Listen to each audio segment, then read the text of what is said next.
As the clouds of war gathered over Europe in 1937, Britain passed a Physical Training and Recreation Act, which prompted a recommendation in the Australian Parliament for a National Coordinating Council for Physical Fitness.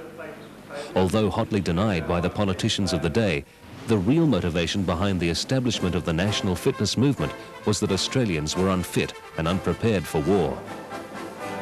However, it's a credit to those involved from the earliest days of national fitness that they always saw a deeper purpose in the movement than just improved fitness to fight a war.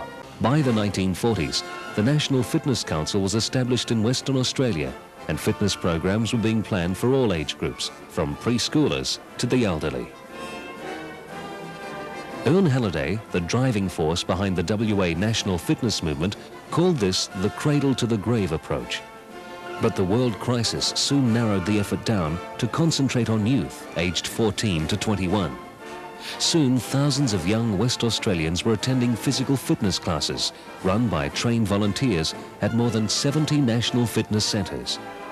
But by 1943, the National Fitness Council was already reverting to a wider interpretation of national fitness.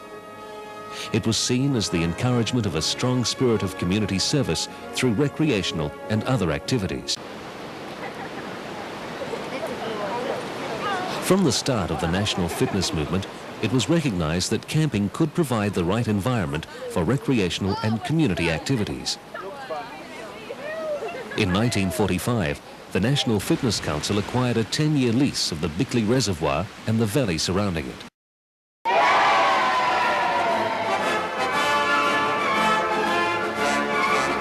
With youth fitness a national priority, Western Australia goes one step further by building a model youth camp at Bickley in the Darling Ranges outside Perth. Many hands make light work, and keen volunteers spend weeks clearing and levelling the site.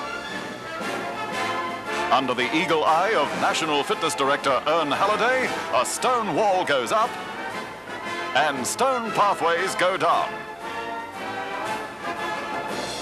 All work and no play make Jack and Jill dull boys and girls. So it's time out for a game and for a warming cuppa. After months of work, the big day finally arrives. Perth's Lord Mayor, Dr. Thomas Marr, introduces Education Minister and Chairman of National Fitness, John Tonkin, who opens the camp. Up goes the flag to mark the occasion. Oops, there seems to be a hitch. Ah yes, he's got it right this time. And then the plaque, presented to Ern Halliday by National Fitness Camp's committee member, Mrs. Florence Hummerston.